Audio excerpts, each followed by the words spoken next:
I'm looking at my reflection in Dr. Thorne's office mirror when my phone vibrates on the marble counter.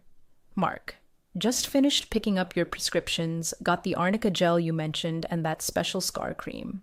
Be home in 20. Love you. Asterisk. I read this while standing topless in an exam room that smells like latex and expensive cologne. My compression bandage is draped over the chair. I can see the fresh bruising around my reconstructed breasts in the mirror, yellow and purple, still angry from last week's procedure. My husband just drove across town to 3 different pharmacies because CVS was out of the specific brand I wanted.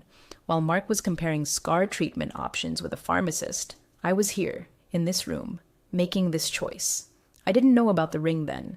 I learned that later, when I was packing my things from our condo. Mark had hidden it in his sock drawer, a delicate gold band with 3 small diamonds. There was a receipt tucked inside the box. He'd bought it 2 days after my surgery, 2 days after holding my hand through the worst pain of my life. The jeweler had written a note on the receipt, engraving every version of you. He was planning to give it to me on our 5-year anniversary, next month. A promise that my scars hadn't changed anything, but I'm getting ahead of myself. Let me tell you how I became the woman who betrayed a man while his handwriting was still on my post-op care chart. Let me tell you how I destroyed someone who emptied my surgical drains every morning for 3 weeks. Let me tell you how I became this person. The BRCA1 gene sounds clinical when they tell you about it, just letters and a number. But what it really means is this. Your body is a ticking time bomb, and you get to choose whether to wait for the explosion or defuse it yourself. My mother died of ovarian cancer when I was 19. Slow and brutal. By the end, she weighed 87 pounds and couldn't remember my name. When they tested me at 25, positive for BRCA1, I knew what I had to do eventually. I just kept putting it off.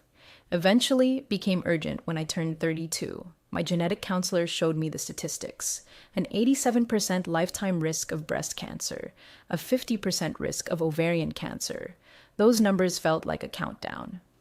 I met Mark at an open house in Silver Lake. I was the agent. He was the architect who designed the renovation. We spent 2 hours talking about crown molding and ended up getting drinks. He made me laugh. He listened when I talked. On our 3rd date, I told him about my mother, about the gene, about what I'd probably have to do someday.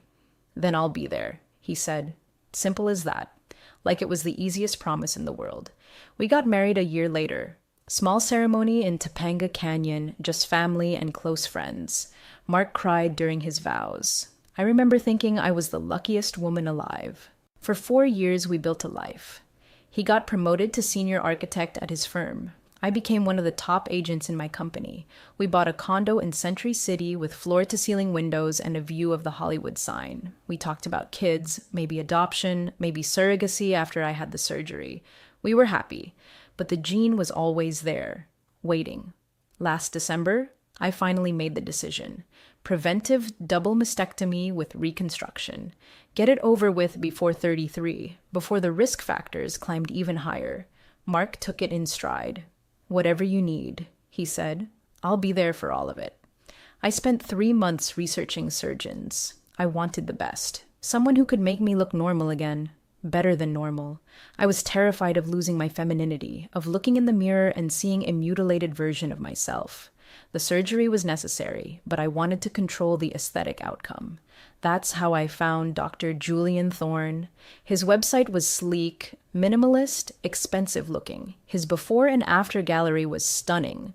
Women who'd had mastectomies and looked like models afterward. His bio listed credentials from Stanford, a fellowship at Johns Hopkins, publications in plastic surgery journals. But it was his artist statement that sold me. I don't just reconstruct. I reimagine. Every body tells a story, and my role is to honor that narrative while creating something beautiful. My consultation was at his clinic in Beverly Hills. All white walls, modern art, orchids in crystal vases. The receptionist offered me champagne. Champagne. At a medical office, Dr. Thorne was exactly what I expected, and nothing like I expected. Tall, silver at the temples, impeccable suit. But his hands were what I noticed first. Long fingers, steady, precise. Artist's hands. Tell me what scares you, he said. Not what do you want or what are your goals. What scares you? I told him the truth. I'm afraid of losing myself. I'm afraid of looking down and seeing a stranger's body. I'm afraid my husband will see me differently. He nodded slowly. The body is identity. I understand that. My job is to make sure when you look in the mirror, you still see Elena, just a safer version. He explained the procedure: nipple-sparing mastectomy, immediate reconstruction with implants, possible fat grafting for contour. He showed me 3D imaging of what my results might look like. He talked about symmetry, projection, aesthetic proportion. He made it sound like art. You have beautiful clavicles, he said, studying my chest with clinical detachment. We'll preserve that line. The key is maintaining your natural elegance. No other surgeon had called me elegant while discussing cutting off my breasts. I booked the surgery for March 15th. Mark was incredible in the weeks leading up to it. He took time off work to go to my pre-op appointments. He researched post-surgical recovery, bought special pillows for elevation, set up a recovery station in our bedroom with everything I'd need within arm's reach. He made freezer meals. He bought extra soft button-up pajamas because I wouldn't be able to lift my arms. You're going to be okay, he kept saying. We're going to get through this. The night before surgery, I couldn't sleep. I kept thinking about the last time I'd see my real breasts. It felt like mourning something while it was still alive. Mark held me in bed, careful not to touch my chest. You know I love you, right? Not your body. You.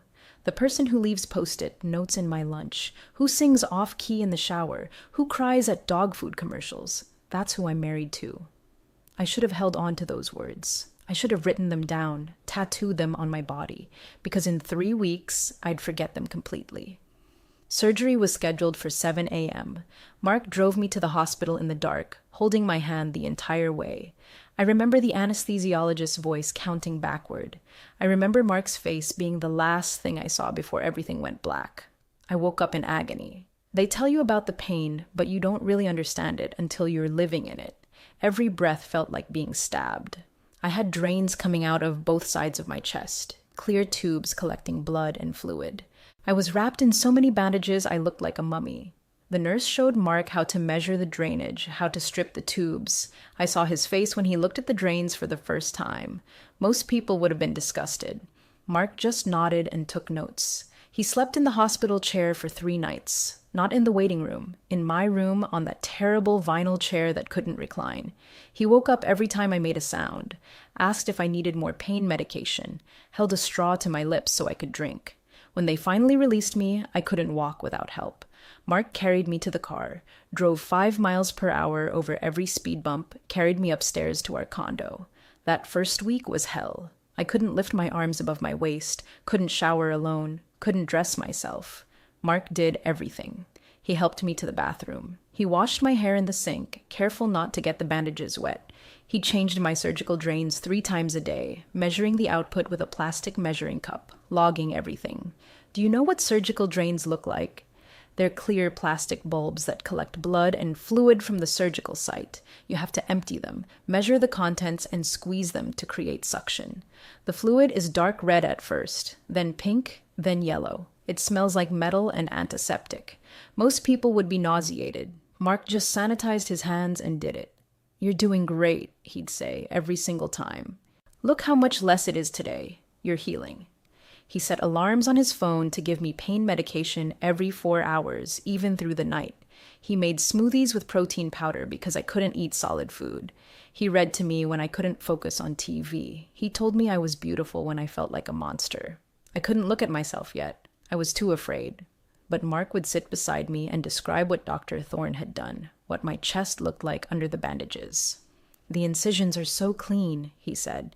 Dr. Thorne did amazing work. Once you're healed, you're going to look incredible.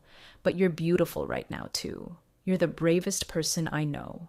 I should have loved him more in those moments. I should have seen what I had. But instead, I was drowning in self-pity and pain, counting the days until I could see Dr. Thorne again. My first post-op appointment was 3 weeks after surgery. Mark drove me to Beverly Hills, helped me out of the car, held my arm as we walked into the clinic. I'm so nervous, I told him in the elevator. Don't be. Dr. Thorne said everything went perfectly. This is just a check-in. The receptionist smiled at us. Mrs. Russo, how are you feeling? Sore, I admitted. That's completely normal. Dr. Thorne will be with you shortly. Mr. Russo, you can wait here or in the private family lounge. We have coffee and... I'll stay here, Mark said. I brought my laptop. Got some work to catch up on. He kissed my forehead. You've got this. A nurse called my name 10 minutes later. I followed her down the hallway to exam room B, the same room where I'd had my consultation. Mark stayed in the lobby with his architectural drawings, trusting me completely.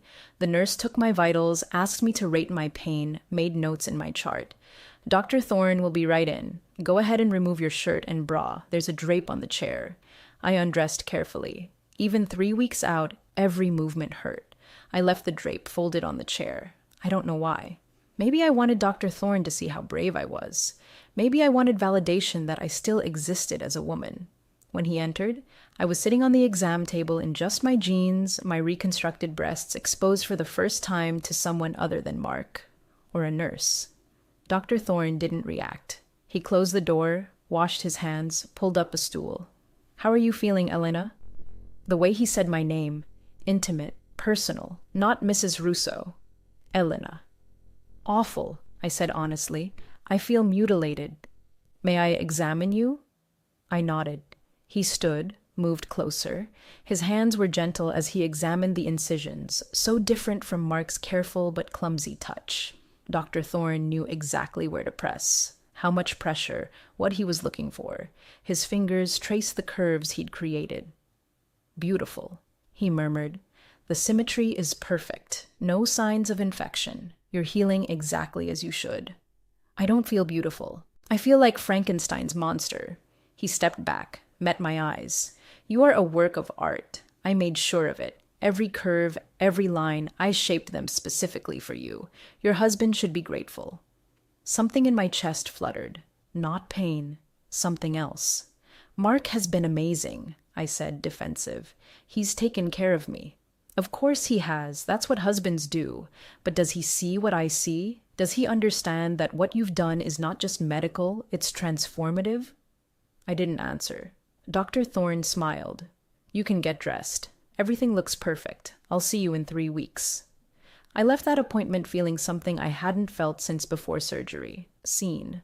Not as a patient, not as a sick person, as a woman.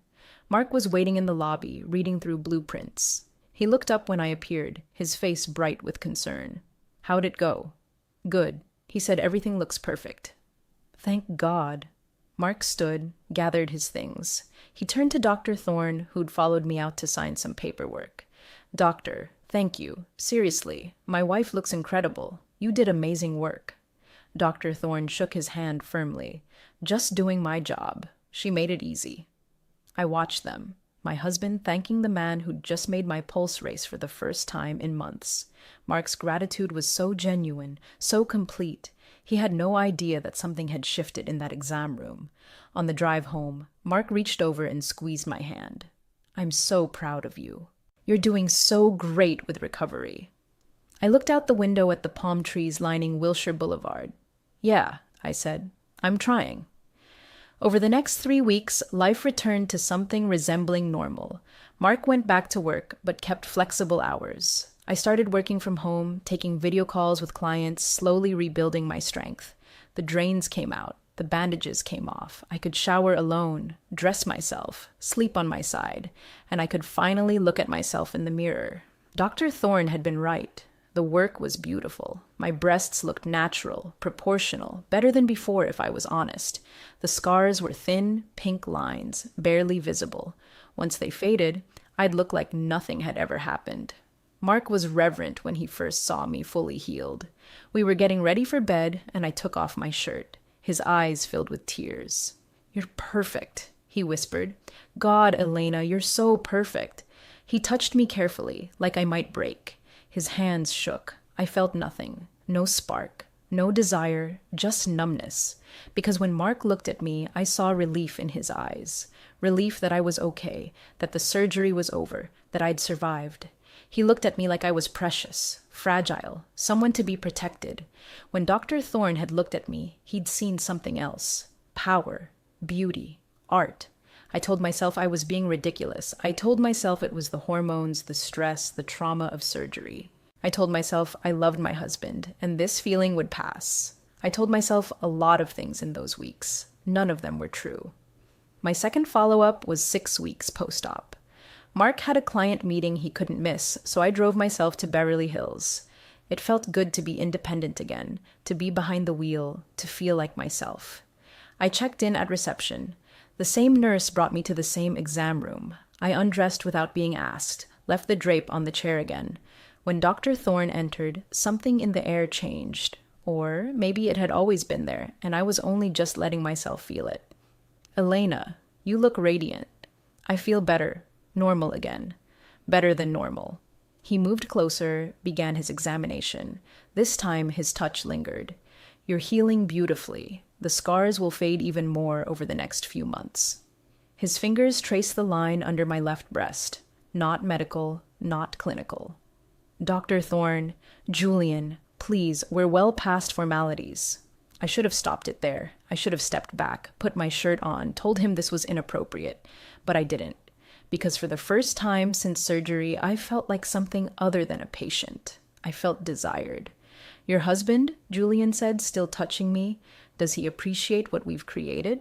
"He says I'm beautiful." "That's not what I asked." I met his eyes. He looks at me like I'm fragile, like I might break. "And how do I look at you?" "Like I'm strong. Like I survived something." Julian smiled. "Because you did. You took control of your body. You chose life. That's not fragile. That's powerful." He leaned closer. I could smell his cologne. Something expensive, woody, subtle. His hand moved to my face, tucking a strand of hair behind my ear. "You are my finest work," he whispered. "I knew from the moment I met you. The structure of your face, the proportions of your body. You were already art. I just got to refine it." I knew what was happening. I knew exactly what was happening, and I let it happen anyway. When he kissed me, I kissed him back. I wish I could say it was a moment of weakness. I wish I could say it only happened once. But that would be a lie. It happened in that exam room. It happened over the next 2 weeks. It happened every time I scheduled a follow-up appointment that wasn't in my chart. Julian would text me, his personal cell number, which he'd given me after that first kiss. "Can you come in tomorrow? I want to check your scar tissue." And I'd go. Mark would drop me off, or I'd drive myself, and I'd spend an hour in that exam room. We talked. That was the part that seduced me, if I'm being honest. The physical part was secondary. Julian talked to me like I was fascinating. He asked about my real estate career, my clients, my sales strategy. He told me about his work, about the satisfaction of transformation. "Most of my patients are insecure," he said once, buttoning my shirt for me after an appointment. "They come to me wanting to be someone else. But you came to me wanting to be yourself. Just a safer version. That's rare. That's beautiful." He made me feel seen in a way Mark never had. Mark loved me despite my flaws. Julian saw my flaws as part of the art. I knew it was wrong. Of course I knew. But I told myself stories to make it bearable. I told myself Mark was too busy with work to notice my distance. I told myself he was content with the sexless, careful existence we'd fallen into post-surgery. I told myself he looked at me with pity, not love. I told myself Julian understood me in ways Mark couldn't. Julian saw me as a woman. Mark saw me as a patient he'd nursed back to health. I told myself it wasn't really an affair because it was with my doctor, someone who'd literally shaped my body, someone who had a claim on me that Mark never would.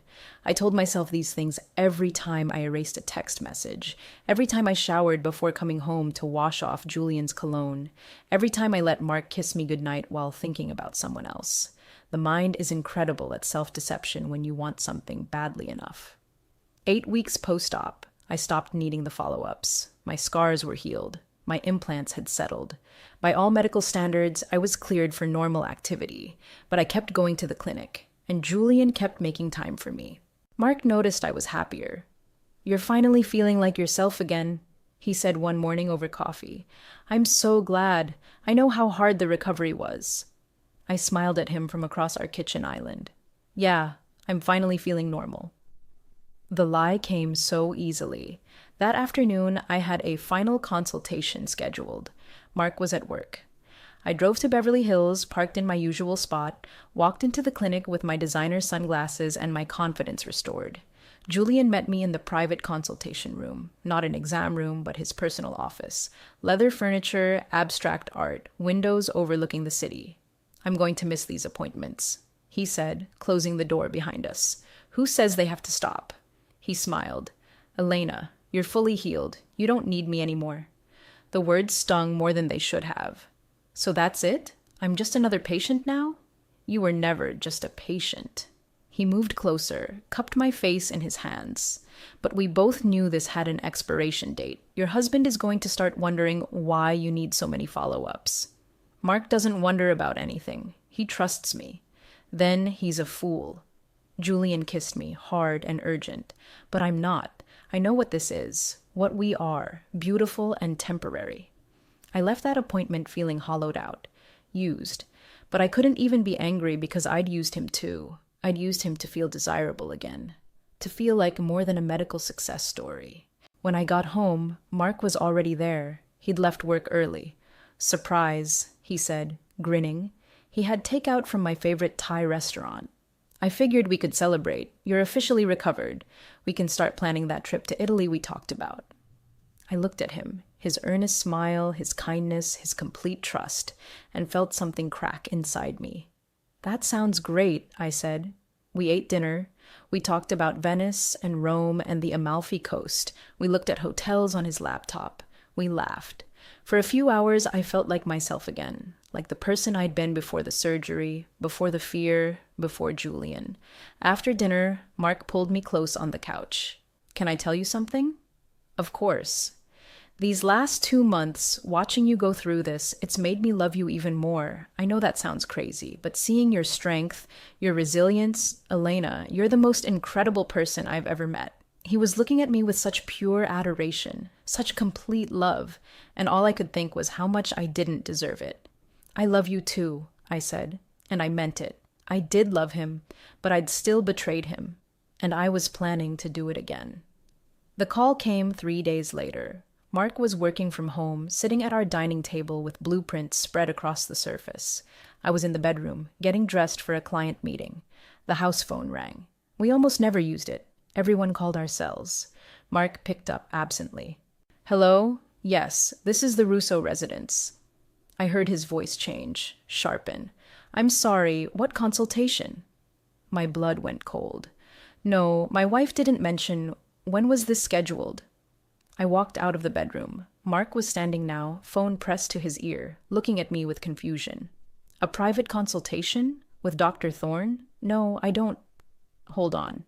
He covered the mouthpiece. Elena, did you have an appointment with Dr. Thorne yesterday? His nurse is asking about an earring you left in the private consultation room. Time stopped. The room tilted. I felt my face go numb. Yes. He wanted to check on some scar tissue. It was last minute. Mark's expression didn't change, but something behind his eyes did. Okay, thanks. He spoke into the phone. Yes, she'll pick it up next time. Thank you. He hung up. The silence was deafening. Scar tissue, he said slowly. That wasn't on your calendar. It was last minute. I told you, he wanted to... Elena. His voice was flat. Private consultation room? You left an earring? I couldn't speak. My mind was spinning, trying to find a story that would work, but there was nothing. No explanation that made sense, no lie that would hold. Mark walked to the bedroom. I heard a drawer open. He came back holding his phone, scrolling through something. Your follow-up appointments, he said. The last one was supposed to be 6 weeks post-op. That was 2 weeks ago. Dr. Thorne's office sent me the care instructions. Said you were cleared. No more appointments needed unless there were complications. He looked up at me. Have there been complications, Elena? Mark, have there been complications? No. The word hung in the air like smoke. Mark's face crumpled. Not with anger, with understanding, with devastation. Oh my God, he whispered. Oh my God, Elena. He sat down hard on the couch, phone falling from his hand. The doctor. You've been with the doctor. I wanted to lie. I wanted to say he was crazy, paranoid, imagining things, but looking at him, at his face, at the way his hands were shaking, I couldn't do it. The truth was written all over me. It didn't mean anything. The wrong words. The absolute wrong words. Mark laughed. It was a terrible sound. It didn't mean anything. Jesus Christ, Elena. I'm sorry. I'm so sorry. I don't know what happened. After the surgery, I felt so broken, and he made me feel... Don't. His voice was sharp enough to cut. Don't you dare tell me how he made you feel. Don't you dare. He stood up, paced to the window, paced back. I emptied your surgical drains. I bathed you. I held your hair while you threw up from the pain medication. I slept in a fucking hospital chair for 3 nights because I didn't want you to wake up alone. His voice broke. I wiped your ass, Elena. I carried you to the bathroom at 3 a.m. I changed your bandages. I saw you at your absolute worst, and I never, not once, looked at you like you were anything less than beautiful. Tears were streaming down my face. I know you did. You were perfect. You were everything. And while I was doing that, you were fucking the plastic surgeon? It wasn't like that. Then what was it like? I flinched. Mark never yelled. Never. He was breathing hard, tears on his face now, too. When? When did it start? When, Elena? The second follow-up, 6 weeks post-op. He closed his eyes. 6 weeks. You could barely lift your arms, and you were already... He couldn't finish. Those appointments. All those appointments where I drove you to Beverly Hills, where I sat in the waiting room, where I thanked him for taking care of you. Mark, please. I shook his hand. His voice was hollow now. I shook his hand and thanked him for doing his job, and he'd been sleeping with my wife. It's over. I swear it's over. He ended it. It was temporary. He said it was always temporary. The look Mark gave me then, pure disgust. He ended it. Of course he did, because you were just another patient to him, another woman who'd paid him to cut her open. God, Elena, did you actually think you were special? The words hit like a slap, but they were true. I'd known it, deep down. Julian had never promised me anything, never said he'd leave his practice, his reputation, his comfortable life. I was a diversion, a complication. He'd made me feel beautiful, but he'd never made me feel loved. Mark wiped his face, suddenly composed. I want you to leave. What? Pack a bag, go to a hotel, go to your sister's. I don't care, but I can't look at you right now. Mark, please, we can work through this. No. His voice was steel. No, we can't. Because you didn't just cheat on me, Elena. You did it with the doctor who operated on you, while I was taking care of you, while you were healing from surgery to save your life. He looked at me like I was a stranger. You turned something sacred into something dirty. I can't forgive that. I won't. Please. I was begging now. Please don't do this. I made a mistake. I was scared and stupid, and I made a terrible mistake. You made a choice, multiple choices, every time you texted him, every time you lied to me, every time you came home and let me kiss you after being with him. He walked to the door, opened it. Get out. Now. Mark. Get out. I grabbed my purse with shaking hands. I walked past him, out the door, into the hallway. I heard the door slam behind me, heard the lock click. I stood there for a long time, staring at the door, waiting for it to open, waiting for him to change his mind. It didn't open. I stayed at a hotel near LAX that night. Mark blocked my number. When I tried to email him, the messages bounced back. He'd blocked me everywhere. The next morning, his lawyer called. Divorce papers were being filed. Mark was keeping the condo. It had been his before we married. He didn't want alimony. He just wanted me gone. I tried to go to the condo while he was at work. The locks had been changed. My things appeared at my sister's house 3 days later. Boxes with my clothes, my toiletries, my shoes, everything packed neatly. Mark had even wrapped my breakable items in bubble wrap. Careful and kind, even in his rage. There was no note, no letter, no explanation. Just my belongings removed from his life as efficiently as possible. I called Dr. Thorne's office. The receptionist told me he was with a patient. I left 3 messages. He never called back. Finally, I drove to the clinic, sat in the lobby where Mark used to wait for me, asked to see Dr. Thorne. The receptionist looked uncomfortable. I'm sorry, Mrs. Russo. Dr. Thorne has transferred your care to Dr. Martinez. All your records have been moved. If you need a follow-up, I don't need a follow-up. I need to speak with him. I'm afraid that's not possible. Tell him I'm here, please. She made a call, whispered into the phone, hung up. I'm sorry. Dr. Thorne is in surgery all day, and he's requested that any future contact go through proper medical channels. Medical channels. Like I was just another patient, another file to be transferred. I sat in that lobby for an hour. He never came out. Eventually, security asked me to leave. That was 3 months ago. I'm living in a studio apartment in Culver City now. I couldn't afford anything better. The real estate market has shifted. My commission checks aren't what they used to be, and I don't have Mark's architect salary to cushion things anymore. My sister doesn't call much. She was always closer to Mark than to me. I heard through a mutual friend that Mark told her what happened. She hasn't said the words, but I can hear it in her silence. She's chosen his side. Most of our friends have. Mark didn't tell everyone. He's too private for that. But word spreads in smaller social circles. People know. They're polite when I see them at professional events, but the warmth is gone. No more dinner invitations, no more group texts. Last week, I saw Dr. Thorne's name in Los Angeles Magazine. Top plastic surgeons in Beverly Hills. There was a photo of him in his clinic, looking distinguished and accomplished. The article mentioned his dedication to patient care and his artistic approach to reconstruction. It made me physically sick. I haven't tried to contact Mark in 2 months. The divorce was finalized last week. He didn't contest anything, didn't ask for anything except to be free of me.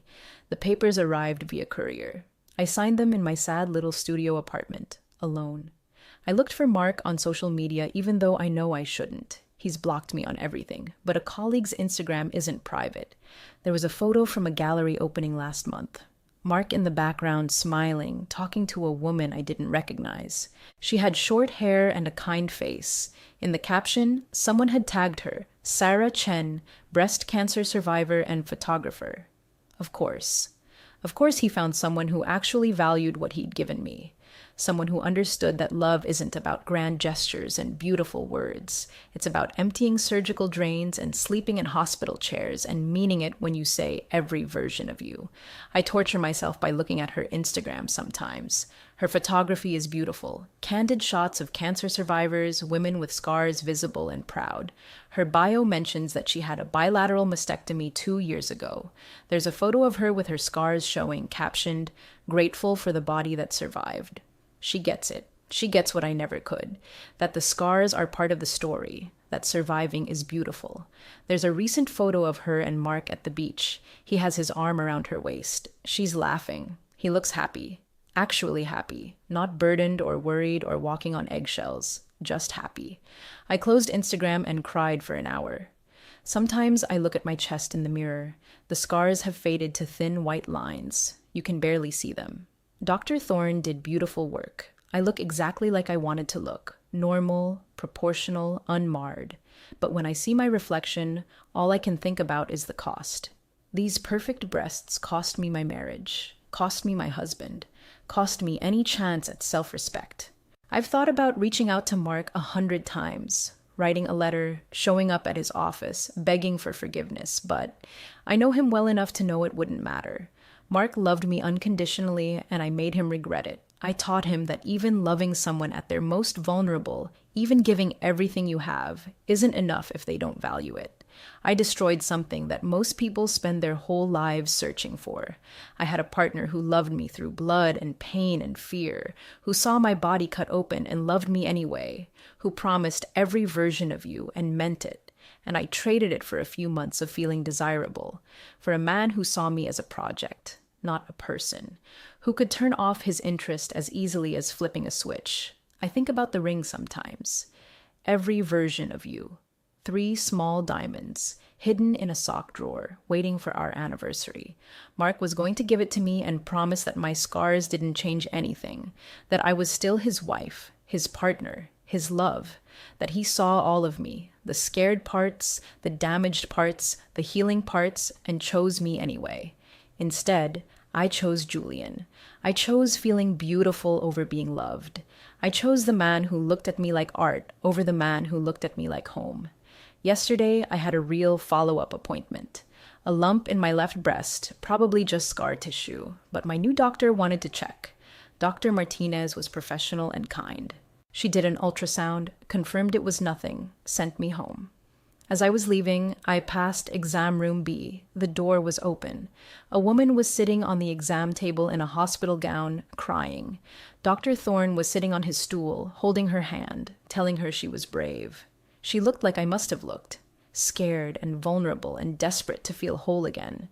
I wanted to walk in there, to tell her to run, to warn her that this man will make her feel seen and special and beautiful, but it's a lie. He's a surgeon. He sees bodies, not people. And when he's done with you, medically, emotionally, whatever, he'll move on to the next project. But I didn't. I walked past. It wasn't my place. She had to make her own choices, her own mistakes. I drove home to my studio apartment, made dinner for one, sat on my secondhand couch in front of my small TV. This is my life now. Alone. Small. Quiet. I didn't lose Mark because of bad luck or circumstance. I lost him because I made a choice. Multiple choices. I chose to betray someone who loved me unconditionally. I chose to lie to someone who trusted me completely. I chose to turn something sacred, my recovery, my body, my marriage, into something dirty. The BRCA1 gene was supposed to be my enemy, my mother's killer, the thing I had to fight. But in the end, I survived the gene. I survived the surgery. I survived the physical trial.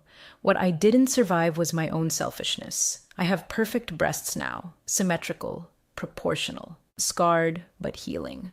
Dr. Julian Thorne did beautiful work. Everyone says so. But when I look in the mirror, all I see is the cost. I traded a man who loved me through pain for a man who saw me as a canvas. I traded every version of you for beautiful and temporary. I made that choice. I have to live with it now. Mark deserved better. He deserved a wife who valued what he gave, who saw his 3 a.m. bathroom runs and surgical drain management not as pity, but as love, who understood that choosing to stay through the ugly parts is the most beautiful thing a person can do. He found someone better, someone who gets it, and I'm glad. At least one of us gets a happy ending. As for me, I'm the woman who betrayed her husband while he was taking care of her. I'm the woman who slept with her plastic surgeon while her husband sat in the waiting room. I'm the woman who destroyed something irreplaceable because she wanted to feel desirable. That's who I am. I have to live with that knowledge forever. The scars on my chest will fade. The scar on my conscience never will.